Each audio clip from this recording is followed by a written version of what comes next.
CDF in different constituencies. But having said that, Mr. Speaker, I will not speak too much to a lot of the issues our members have spoken, but I just want to say that I indeed agree with the member that CDF has enhanced development in our constituencies. Mr. Speaker, one of the things that was very common, especially in rural constituencies like mine, was mud-walled classrooms.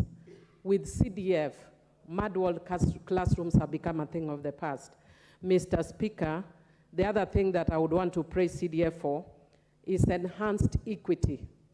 Mr. Speaker, in the past, what governments would do is if you didn't vote in for a government, and I've actually seen a statement to that effect very recently, then development would not go your side of the world. But with CDF, whether you support the government or not, you now have funds through which you can support. And through that, Mr. Speaker, it also enhances democracy, which is also a good thing. Mr. Speaker, however, one of the things that we need to mention about CDF is that we now need to move from equity to equality.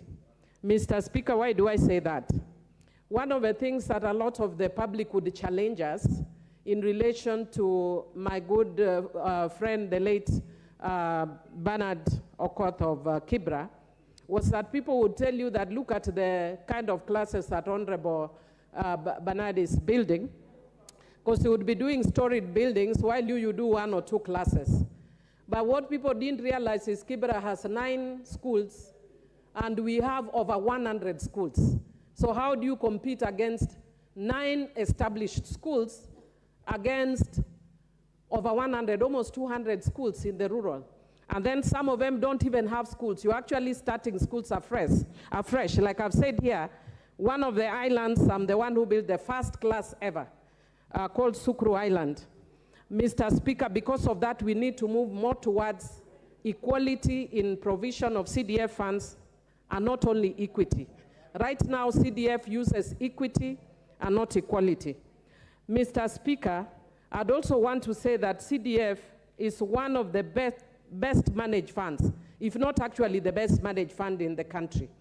Mr. Speaker, again, members have spoken to the issue, and my chairman of budget has spoken to the issue of, I think CDF is actually audited by 3 auditors.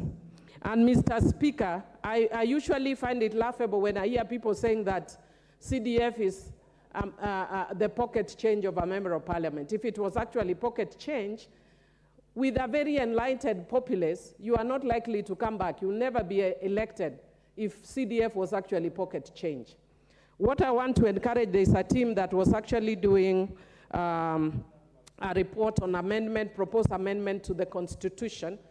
And what I would want to encourage, I wasn't in that committee, but what I want to encourage is we need to bring a bold proposal that changes the architecture of governance, so that we don't just think in the traditional way of governance, and we come up with a sui generis system that works for Kenya, so that we don't say that we have the 3 arms of government and each of them must have this system working. Why should we kill a system that is working well, that many countries are actually trying to emulate? Why? Because some French guy made some comment about separation of powers years ago. If that separation of powers doesn't serve us well right now, then let's do what works for us. We are a poor, suffering country, and what we need is development, and CDF has worked. And contrary to what people say, actually, it is making a lot of difference in people's life. Mr. Speaker, I want to just finish by saying, before I finish, I actually want to say that we are focused a lot on the brick and mortar issues, but CDF also actually has done a lot on software in terms of mentorship and all that. Suba North, we are just about to launch 2 books for our high school students and for university students and our program Amawina, which is a mentorship program for students. It's both scholarship and mentorship program that helps produce professionals within the constituency. So it's not just about brick and mortar. I'm just regretting, Mr. Speaker, that I wish CDF had taken on a lot more in terms of responsibility and taken away some of the responsibility from the county government constitutionally, because a lot of the county governments have failed us. They have a lot more resources than us, but in terms of the products, it's actually embarrassing. We sometimes have to be innovative and creative to meet demands which are actually county government demands, because they are not meeting them and the communities need them. So finally, Mr. Speaker, one of the things I want to say in terms of the audits, I want to say that because this CDF helps a lot of people, I want to encourage auditors that they need to be serious when they are auditing CDF. Let them not play monkey business with CDF. Mr. Speaker, in this country, it is very difficult to be ethical and to be a person of integrity. The people who are ethical and persons of integrity are the ones who are hounded by these auditors. Mr. Speaker, I think I've shared with you before when I first got into CDF, and I was informed that there could be a case of misappropriation. So being the nice ethical person I am, I came and reported and asked that my fund account manager be removed and requested for an internal audit. I have regretted to date why I bothered to be a good citizen. Because we were actually given a false audit, creating fake schools, creating purported misappropriation, and then different government agencies that are supposed to be the ones that are ensuring that people do the right things are busy following you, asking you to give them bribes of 3 million. I told them to go to hell. And Mr. Speaker, we were with you when I took this matter to the EACC. I am actually sad to date that that matter has not been followed up. When you give a wrong and false audit, you say that a school that exists in Suba North does not exist. It's an imaginary school. And we give you bank records that shows that it was given money, merely because we've refused to give you 3 million. Honorable members of parliament here are shy, they don't want to say the things that go on in CDF in terms of our oversight role. Why? Because you know if you speak, you will be targeted. Me, I'm willing to be targeted so that things can go right. We are tired of being asked for money. Auditors start auditing and the first thing they tell you is bring upfront so much money. For what? For nothing. And if you don't give, your results are qualified.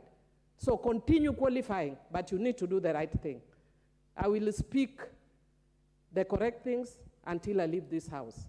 Even if I am sacrificed for speaking the right thing, I will. But we need to do the right thing that serves Kenyans, because we came here to serve Kenyans, not to take away money from Kenyans. So I'd want to encourage, first of all, the CDF office in Nairobi to look into how that audit was done so wrong that it is even embarrassing.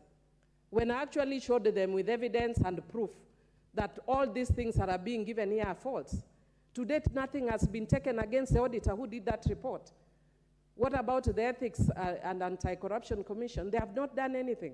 Instead, what you get is DCI, other agencies following you, asking you for bribes every now and again. And I want to tell them, shame on you. And the next time you call me, I'm going to mention you here by name. Stop following us here for bribes. If we don't speak these things, nobody will. Thank you, Mr. Speaker, I support. But let the auditors know that their work is to serve Kenyans, not to harass Kenyans. Thank you.